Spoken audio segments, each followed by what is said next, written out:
morning, everybody. I'm Ta-Laia Thomas, and I'd like to take a few moments out of your day to talk about underground racism. Now, before I even start, many of y'all have been wondering, well, how did racism even become? Well, there's no specific details on how it did, but there are theories and really good theories, and one that stood out to me was that before we can travel, mankind only knew what they saw.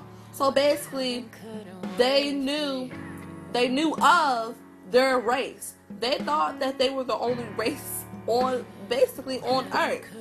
So until we got to travel and start experiencing and seeing other races, we started to get scared. We feared the others, and it goes back to just mankind. We fear change. Racism is just an outcome of people fearing other people.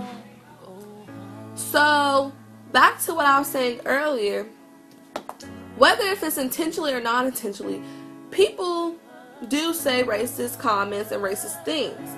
And as an African American, I can easily pinpoint what you said, and you wouldn't even be able to tell me what you said that was racist, because society has made it seem that certain stuff or certain things are okay to say.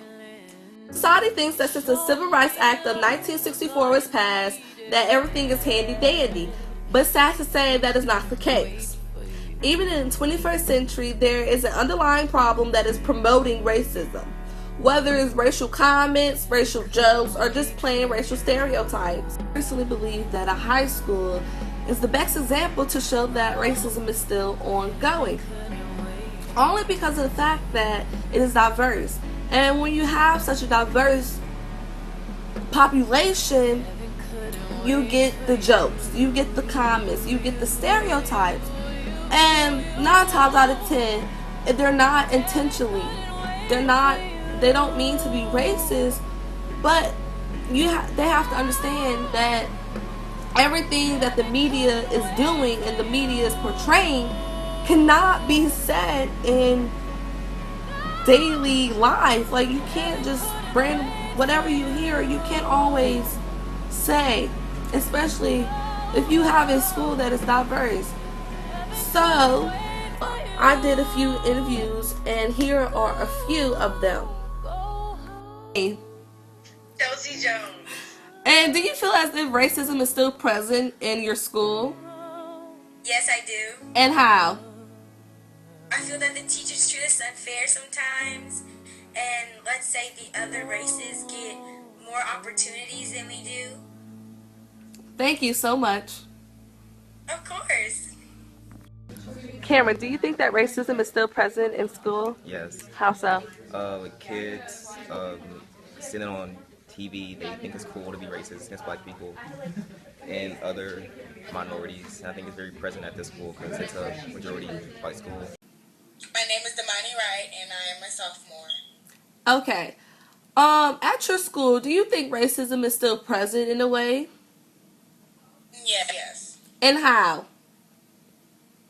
Because students go around saying very ignorant things towards different races, and especially the African Americans. So yes, of course, it's still alive in our school.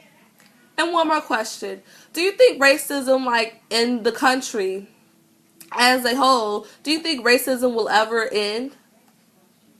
No, I don't think racism will ever end. No. Do you think there's a way people can unite and be together? Or do you think there's just there's no way? I mean, it's a possibility, but I doubt it. This is all that I have for today, you guys. Thank you for tuning in. And just remember, do not judge a person by the color of their skin. Just give them a chance, and 9 times out of 10, they're not going to be what you imagine. It's time for us as a nation to just move on. The only thing different is I have a darker complexion than you. Just remember that. That's it. We're all human beings at the end of the day. So, with that being said, it's Friday. Have fun. And everybody turn up for the weekend.